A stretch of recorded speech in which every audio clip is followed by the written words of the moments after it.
Parashat Rukat, la Torah nous donne la mitzvah de prendre une vache rouge,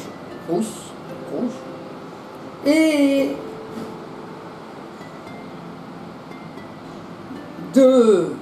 après de l'avoir abattue et l'avoir brûlée, récupérer la cendre de cette vache. Et grâce à cela, on va mettre la cendre dans de l'eau qu'on a pris dans une source d'eau vive. Et des personnes qui auront été au contact avec un mort, alors on va leur jeter du sang en prenant des feuilles de Ésope. On va leur jeter du sang, le Kohen il va leur jeter pas du sang, il va leur jeter de l'eau qui a touché dans lequel a été la cendre de cette vache le 3e jour et le 7e jour, et grâce à cela ils vont être purifiés de l'impureté d'avoir été en contact avec un mort. Comme ça la Torah veut.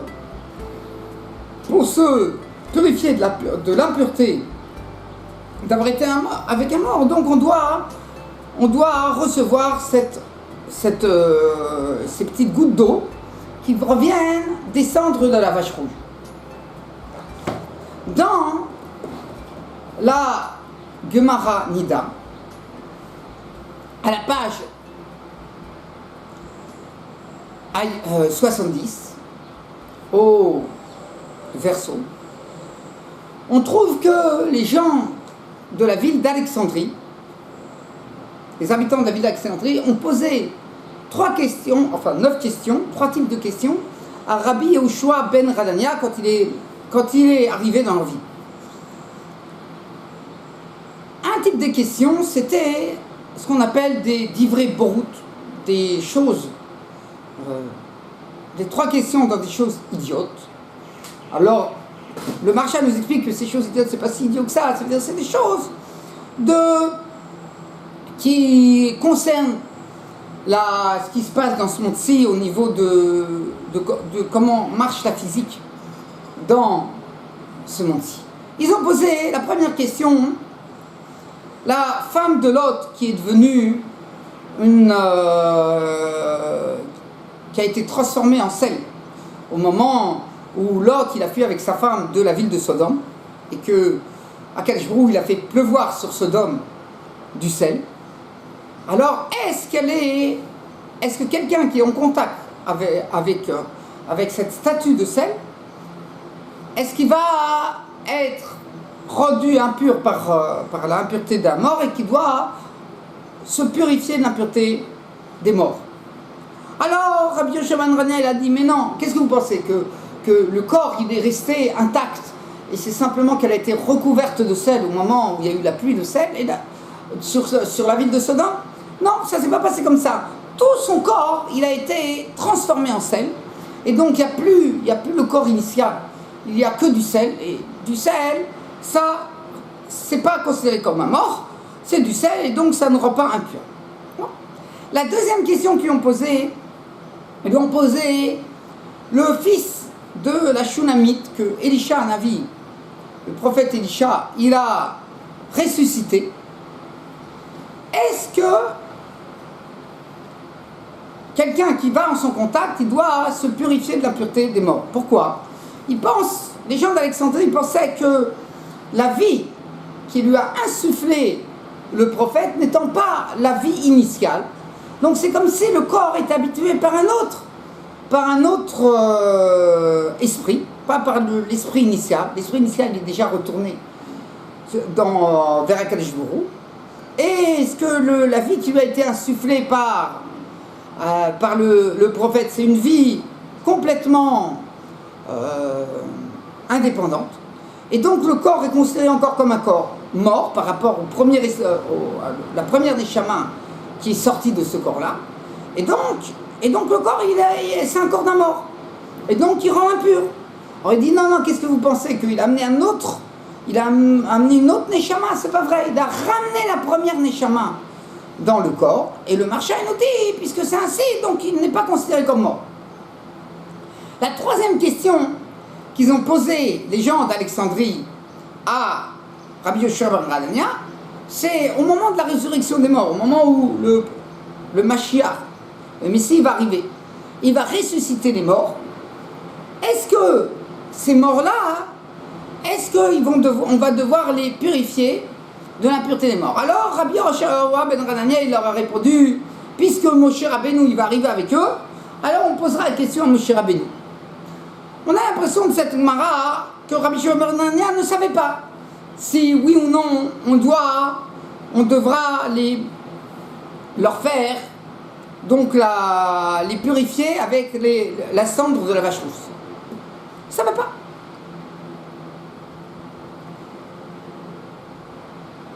Quel était le doute de Rabbi Yoshua ben Hanania? On trouve une mara dans Shabbat que si quelqu'un il a une sandale, la sandale elle est faite avec des lanières de cuir qui maintiennent le pied. Donc on va dire il y a la soulier de la sandale et il y avait des lanières qui visaient, il y avait deux lanières qui sortaient du côté gauche et qui arrivaient du côté droit, contre le pied. Alors, si jamais, la Gemara nous dit dans Shabbat, à la page 112, au verso, si jamais il y a une des deux qui est cassée, alors on peut encore mettre le pied. Le pied, il rentre encore, il est encore soutenu. Il rentre encore dans la chaussure. Donc elle est visée. Alors il a réparé. Il répare la première lanière. Et ensuite, c'est la deuxième qui casse. Est-ce que, au moment où la deuxième, elle casse, est-ce que cette chaussure est devenue pure? Si elle avait été rendue impure par le contact par exemple, une impureté, qu'il y a un zav, une personne qui a un problème, qui l'a touché, qui l'a rendue impure, alors la Gemara elle dit que au moment où a été cassée la deuxième lanière, alors l'impureté est partie, parce que comme cette chaussure a été cassée, cette sandale a été cassée, elle n'est plus apte. Alors l'impureté est partie. Mais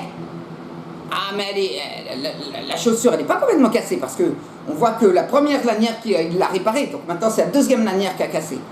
Mais la première lanière, elle est encore là. Ça veut dire la première lanière, elle a cassé au départ, et ils l'ont réparée. Ensuite, c'est la deuxième lanière qui casse, et on va la réparer la deuxième. Au moment où la deuxième lanière casse, il reste la première lanière.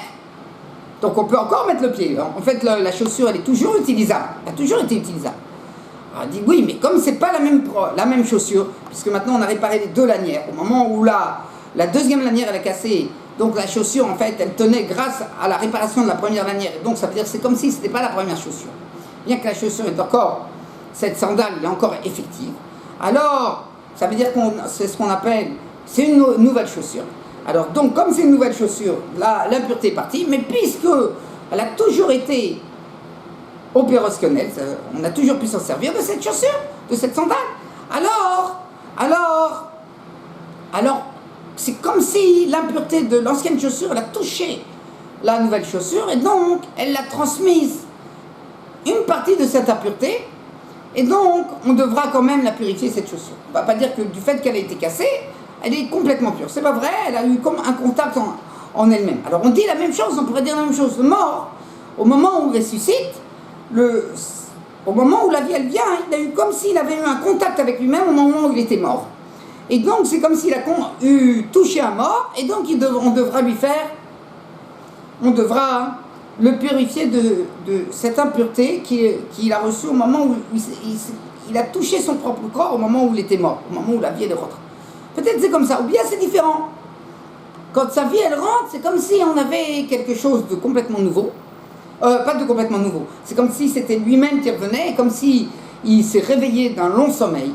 Et donc à ce moment-là, de la même manière qu'on trouve le matin qu'une personne qui se réveille, alors il doit faire les onctions du matin, parce que les oblations du matin, parce que au moment où il dormait, il y avait ce qu'on appelle un esprit impur qui séjournait sur le corps. Et au moment où sa neshama elle est revenue, il s'est réveillé le matin, alors ça a chassé cet esprit impur qui séjournait sur le corps au moment où il dormait. mais ça n'a pas complètement chassé. On doit quand même faire des nétilatérim, on doit quand même nettoyer, mettre de l'eau sur les mains de chaque côté, sur chaque main, pour enlever ce qui reste de cette impureté. Alors la même chose, le mort, quand son esprit va rentrer au moment où il va être ressuscité, au moment où Messie va venir, alors à ce moment-là, comme c'est son esprit qui rentre, ça va chasser cette impureté. Il sera peut-être un peu impur, mais il ne sera pas impur comme s'il avait touché un mort, et donc là on n'a pas besoin de lui mettre de la cendre de cette vache rousse. Alors, le marcha lui dit, non, en fait, c'est sûr que c'est comme si c'était complètement réveillé. Et puis en plus, il y a la Gemara, elle dit, il y a une Gemara dans Shabbat, qui nous dit que les morts, quand ils vont être ressuscités, avant d'être ressuscités, alors le corps il va retourner à la poussière. Ça veut dire que, bien qu'il y a des morts qui sont intacts, on a une Gemara comme ça avec les ouvriers de Rav Narman, ils travaillaient dans le champ de Rav Narman, et puis ils sont arrivés là où il y avait une ancienne tombe. Ils ont touché, et le mort, il leur a crié dessus. Il a dit, faites attention, je suis là. Ça les a surpris, ils ont appelé Rav Narman. Rav Narman, il est arrivé dans le champ, il lui a dit, il y a quelqu'un? Il a dit, oui, je suis là, moi. Ça s'appelait Rav Arai Bar Yoshaya, le défunt qui se trouvait là-bas, qui séjournait là-bas, dans le champ de Rav Narman. C'est la page, cette marelle se trouve à la page 152 au verso de la Gemara Shabbat. Alors, je suis là, fais attention. Elle dit, bon, mais sors, viens, je t'invite, viens manger à la maison. Elle dit, mais je comprends pas, tu sais pas que les morts, on n'a pas le droit de sortir tant qu'à 4 jours, on ne fait pas sortir, il ne nous dit pas de sortir, nous on est obligé de rester là-bas. Elle a vu qu'il y avait encore, on pouvait le toucher ce mort. Alors on lui a dit, mais je comprends pas, il n'y a pas marqué que les morts ils retournent à la poussière. Elle dit, ça c'est pas maintenant, les morts qui ont, quand quelqu'un qui n'était pas jaloux sur les autres, il n'avait pas de jalousie sur les autres, alors son corps il reste intact. C'est qui que le corps il est détruit? C'est quelqu'un qui a toujours été de son vivant, il était jaloux. Ça on n'a pas su dans Michelet. Aval, quelqu'un qui n'avait pas de jalousie, dans son vivant, il n'était pas jaloux sur ce qu'ils avaient les autres plus que lui, alors lui, son corps il reste intact. Le corps il est intact. Alors mon corps maintenant il est intact. Ah oui, mais il y a marqué que les morts ils vont retourner à leur... Rav Meir il a dit comme ça que les morts ils vont retourner à la poussière. Elle dit ça, c'est une seconde, une minute avant que le Messie qu'ils vont être ressuscités. Alors là ils vont retourner à la poussière. Donc il dit, puisque les morts ils vont retourner à la poussière, tous les morts, même les tzadikim, les justes, ils vont retourner à la poussière. Alors, il n'y a pas de contact. Et le corps, il va être reconstruit entièrement. Il va être reconstruit entièrement. Alors, il n'y a pas de contact entre l'ancien corps, on va dire, qui avait l'impureté du mort. Ce corps, il a été détruit complètement, c'est devenu de la poussière. Et le nouveau corps qui est créé. Donc c'est sûr que la personne qui va ressusciter, qui va être reconstruite, le corps il va être reconstruit. Alors il n'est pas impur de la pureté d'avoir touché un mort. Donc c'est sûr que Rabbi Yoshua ben Hanania, quand il a répondu, il a juste moqué un peu des gens d'Alexandrie, mais en fait, il ne pensait pas comme ça, il pense qu'il n'y a pas besoin. Comme ça, il dit, mais c'est difficile. C'est difficile, on voit que la Gemara, elle nous dit que non, il a dit quand Moshe Rabbeinu il va venir. C'est difficile de dire que c'est Stam, il les a repoussés, il leur a répondu une réponse qui n'est pas juste. C'est difficile. On a une autre Mara dans Sanhedrin qui parle justement de cette époque où, quand à quel jour il va ressusciter les morts. On a la Gemara, elle se trouve dans la Gemara Sanhedrin. À la page 92, au verso tout en bas de la page, au recto, tout en bas de la page, là-bas on a un enseignement de Eliyahu Hanavi. Tanat Beliyahu, il nous enseigne Eliyahu. Tzadikim, les tzadikim que Akadosh Baruch Hu il va ressusciter, ils ne vont pas retourner après à leur poussière. Et il nous amène un verset. Rashi, il explique que les tzadikim qui vont être ressuscités au moment où va venir le Messie, après ils ne vont pas retourner à leur poussière, entre le Messie et le Olam Haba, et le monde futur. Jusqu'à temps, et là, il nous dit que leur chair, elle va être restée intacte, jusqu'à temps qu'ils reviennent et qu'ils revivent donc dans le monde futur. On a l'impression de ce Rashi, et c'est ça en fait qui nous dit le commentaire, on a un commentaire du Rif. Le Rif, c'est un commentaire dans le Sefer En Yaakov, qui c'est Rabbi Yosef Yeshayahu, fils de Yosef Pinto. Un Rif. Voilà, c'est lui qui a écrit ce commentaire. Donc, voilà, donc il écrit que Rashi, il semble de Rashi deux choses. Ou bien, qu'au moment où le Messie va venir, c'est juste les justes qui vont être ressuscités. Et ensuite, ils vont remourir. Et au moment où on va voir Akadosh Baruch Hu, il va renouveler le monde, après la période où il est venu le Mashiach. Alors, à ce moment-là, va y avoir, tout le monde va être ressuscité. Et donc, puisque les tzadikim ils vont remourir, ils vont avoir, eux, une partie de la vie au moment du Mashiach, du Messie, qui va venir, et ensuite, tout le monde va être ressuscité. Tout le monde va être ressuscité. D'où les gens qui ont fait les mitzvot, qui vont être ressuscités. Alors, à ce moment-là, au moment où on va être ressuscité, au moment où Akadosh Baruch Hu, il va renouveler le monde, les tzadikim, eux, leur corps, il ne va pas retourner à la poussière. Comme ça, il dit. Ou bien, il nous dit, une deuxième explication dans Rashi, qu'en fait, on a deux fois où on ressuscite. Au moment où le Mashiach, tout le monde est ressuscite. Ensuite, les tzadikim, eux, ils restent entiers. Et il y a de nouveau, les gens, ils vont mourir une deuxième fois. Et les tzadikim, les corps, ils vont rester entiers. C'est les corps des gens un peu moins justes, les grands tzadikim, les corps, ils vont rester entiers. Et les gens qui sont un peu moins justes, leurs corps, ils vont retourner à la poussière. Et ils vont être ressuscités une deuxième fois. Donc on a deux. Alors, selon ce Gemara, selon ce Rashi, on peut dire que puisqu'il y a deux fois, il va y avoir deux résurrections. Une à l'époque du Mashiach et une au moment où Akadosh Baruch Hu, il va renouveler entièrement le monde. Au moment quand on va rentrer dans la 7 000e année, à la 6 000e année, le monde il va jusqu'à 6 000. Et de 6 000 à 7 000, c'est ce qu'on appelle l'année de Shabbat, et Akadosh Baruch Hu, il va renouveler pendant 1000 ans son monde. Alors à ce moment-là, les corps ils sont entiers. Alors si les corps ils sont entiers, je peux dire qu'ils sont considérés comme la vie elle est de nouveau, ils sont de nouveau morts. Et où il y a deux fois la personne elle va mourir.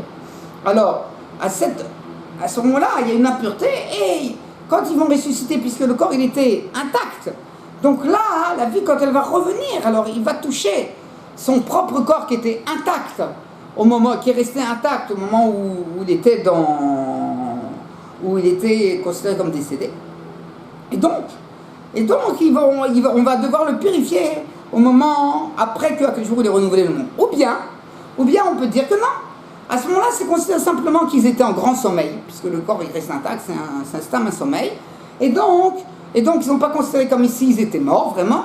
Et donc il n'y a pas d'impureté. Donc même quand ils vont se réveiller de cette deuxième fois où ils sont entre guillemets décédés, les tzadikim, juste alors on n'aura pas besoin de les purifier de cette impureté de mort. Shabbat Shalom Mevorach.